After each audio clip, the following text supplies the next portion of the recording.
Hello students, आज के lecture में हम फायरिंग एंगल ऑफ एससीआर पढ़ेंगे। इसके अलावा हम two transistor model of SCR पढ़ेंगे। कल के लेक्चर में हमने पढ़ा था एससीआर क्या होता है, एससीआर का कंस्ट्रक्शन क्या होता है, एससीआर का सिंबल कैसा होता है, एससीआर किस प्रकार वर्क करता है। इसके अलावा हमने पढ़ा था कि एससीआर की वीआई कैरेक्टरिस्टिक्स किस टाइप की होती हैं। हमने कल पढ़ा था कि एससीआर के मोड्स पढ़े थे, like reverse blocking mode, forward blocking mode, forward conduction mode, and when what will happen when we apply the gate pulse. Students, हमने पढ़ा था कि रिवर्स ब्लॉकिंग मोड में हमारा एससीआर ऑफ स्टेट में होता है, फॉरवर्ड ब्लॉकिंग मोड में एससीआर ऑफ स्टेट में ही होता है, but in forward conduction mode SCR forward blocking से फॉरवर्ड कंडक्शन मोड में anode to cathode voltage, anode की वोल्टेज कैथोड के रेस्पेक्ट में पॉजिटिव ही होती है। बट उसमें क्या डिफरेंस आ जाता है कि हमारा जो एनोड वोल्टेज होती है विद रिस्पेक्ट टू कैथोड, वो हमारी ब्रेक ओवर वोल्टेज से हम ज़्यादा कर देते हैं। तो इससे क्या होता है कि हमारा जो जंक्शन रिवर्स बाइस हुआ था उसका ब्रेक डाउन हो जाता है एंड उसमें हाई करंट फ्लो होने लगती है, और जिसकी वजह से हमारा एससीआर ऑन हो जाता है। इसके अलावा हमने पढ़ा था कि गेट पल्स लगाने पे क्या होता है, लाइक अगर हम गेट पल्स लगा देंगे तो गेट पल्स लगाने से हमारा एससीआर मतलब कंडक्ट करेगा। और उसमें यह है कि फॉरवर्ड कंडक्शन मोड में तो ये था कि हमारा जो एनोड वोल्टेज है वो ब्रेक ओवर वोल्टेज से ज़्यादा होना चाहिए। लेकिन when we apply the gate pulse, जब हम गेट पल्स लगा देंगे तो हमें जो एनोड वोल्टेज लगानी पड़ रही थी, जो कि ब्रेक ओवर वोल्टेज से ज़्यादा करनी पड़ रही थी, वो हमें अब ज़्यादा नहीं करनी पड़ेगी। यानी कम ब्रेक ओवर वोल्टेज पे भी हमारा जो एससीआर है वो ऑन हो जाएगा। और जैसे जैसे हमारी गेट करंट बढ़ेगी वैसे वैसे हमारी ब्रेक ओवर वोल्टेज की वैल्यू घटती चली जाएगी। ये हमने वीआई कैरेक्टरिस्टिक्स पे पढ़ा था। और हमने पढ़ा था कि लैचिंग करंट क्या होता है, होल्डिंग करंट क्या होता है। ये चीज़ हम कल डिटेल में स्टडी किए थे। बट आज के लेक्चर में हम पढ़ेंगे कि फायरिंग एंगल क्या होता है। पेपर में जनरली पूछ लिया जाता है कि फायरिंग एंगल क्या होता है, कंडक्शन एंगल क्या होता है। You should know about firing angle and conduction angle of SCR. Firing angle of SCR क्या होता है वो मैं आपको आज के लेक्चर में बताती हूँ। वह एंगल जिस पर एससीआर फायर करता है उसका फायरिंग एंगल कहलाता है। जिस पर मेरा एससीआर कंडक्ट करता है, फायर करता है मतलब कंडक्ट करता है, वह एंगल फायरिंग एंगल कहलाता है।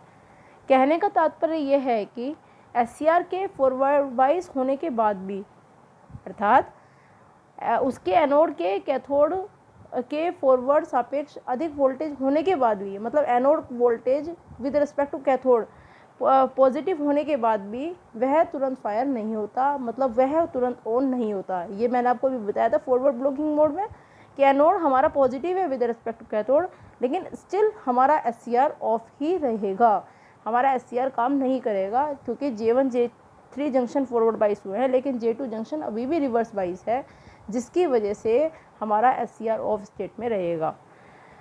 वह तभी फायर होता है जब उसकी एनोड कैथोड वोल्टेज उसकी ब्रेक ओवर वोल्टेज से अधिक हो जाती है। जस्ट अभी बताया मैंने आपको कि जब हमारी anode voltage with respect to cathode break over voltage से अधिक होएगी तब ही हमारा एससीआर ऑन होगा, या फिर गेट करंट अप्लाई करके उसे कम वोल्टेज पर भी ट्रिगर किया जा सकता है। ओके, संदर्भित समय से वह समय दूरी जिस पर एससीआर फायर होता है उसका फायरिंग एंगल कहलाती है। In other word we can say SCR के फॉरवर्ड बाइस होने के बाद उसको फायर होने में लगने वाला समय एससीआर का फायरिंग एंगल कहलाता है, जिसको हम अल्फा से डिनोट करते हैं। मतलब जो टाइम लगता है, यही कह रही थी, जिस इंस्टेंट पर हम एससीआर को फॉरवर्ड बाइस करते हैं उस इंस्टेंट से लेके उस इंस्टेंट तक जिस इंस्टेंट पे हमारा एससीआर सच में ही ऑन होता है। कब ऑन होता है ये आपको पता ही है, या तो हमारा anode voltage break over voltage से ज़्यादा हो या हमारी गेट पल्स लग गई हो। दोनों में से कोई भी अगर एक्टिविटी हुई है तो फॉरवर्ड बाइस होने से लेके गेट पल्स लगी हो या हमारा anode voltage break over voltage से ज़्यादा हुआ हो, वो जो समय दूरी है वह समय दूरी हमारा फायरिंग एंगल कहलाता है and it is denoted by alpha. और फायर होने के बाद यानी ऑन होने के बाद SCR जितने एंगल तक ऑन रहता है उसका कंडक्शन एंगल कहलाता है, जिसको हम बीटा से डिफाइन करते हैं। आपके सामने ये डायग्राम बना हुआ है। इस डायग्राम में आप देख सकते हैं कि ये हमारा साइन वेव है। ये साइन वेव हमारी मतलब हमने साइन वेव उसके इनपुट पे दी है। अब हम आउटपुट पे देखना चाहते हैं, तो आउटपुट हमारा कुछ इस तरह से आ रहा है। तो आप देख सकते हैं कि ये जो हमारा लेफ्ट हैंड में जो हैंड बना हुआ है जिस पे लिखा हुआ है SCR को यहाँ पर फायर किया जाएगा, अतः यह कोण फायरिंग एंगल अल्फ़ा को प्रदर्शित करता है। देखिए इस डायग्राम में हमें अल्फ़ा डिस्टेंस दिख रहा है, 0 से लेके अल्फ़ा तक, 0 से लेके अल्फ़ा तक हमारा SCR फॉरवर्ड बाइस है, लेकिन SCR ऑन नहीं हुआ है। SCR ऑन कब हुआ है? जब हमारा ये अल्फ़ा पे आ गया।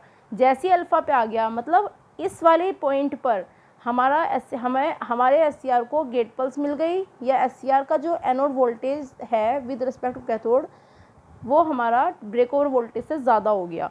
तो जैसे इन दोनों में से कुछ भी होगा तो मेरा SCR ऑन हो जाएगा। तो 0 से लेके ये वाली जो डिस्टेंस है इसको हम अल्फ़ा बोलते हैं, क्योंकि इसके बाद हमारा SCR ऑन है। और ऑन कब तक है? बीटा तक।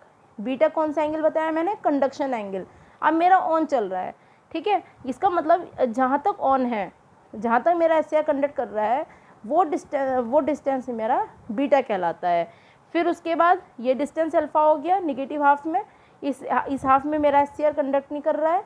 लेकिन अब हमारे SCR के इनपुट पे गेट पल्स आ गई, या SCR का जो एनोड वोल्टेज है, इस केस में कैथोड वोल्टेज माना जाएगा, तो वो हमारा विद रिस्पेक्ट टू एनोड लग गया, ठीक है। तो हमारा SCR ऑन हो गया। वो ऑन कब तक रहा? बीटा डिस्टेंस तक रहा। तो इसको हम कंडक्शन एंगल बोलते हैं।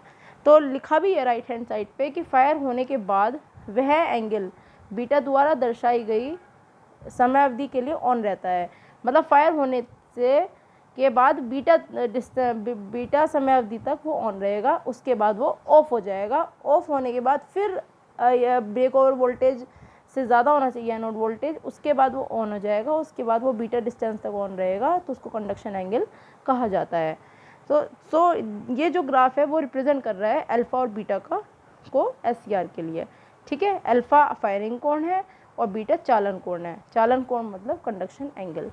सो इसमें हमने फायरिंग एंगल के लिए आपको पढ़ा। अब हम नेक्स्ट वीडियो में पढ़ेंगे कि 2 ट्रांजिस्टर मॉडल ऑफ SCR। आपको पता है कि SCR PN 4 layer 3 junction semiconductor device है। तो 4 लेयर है, तो इसको हम 2-3 बैक टू बैक डायोड से प्रेजेंट कर सकते हैं, या 2 ट्रांजिस्टर लाइक PNP और NPN। तो PNP और NPN को जोड़ देते हैं तो हमारा एक SCR बन जाता है। तो कैसे हमारा SCR कंडक्ट करता है, कैसे हमारा SCR को हम 2 ट्रांजिस्टर मॉडल में हम रिप्रेजेंट कर सकते हैं, वो हम नेक्स्ट वीडियो में शो करेंगे। तो अब आप नेक्स्ट वीडियो देखिए।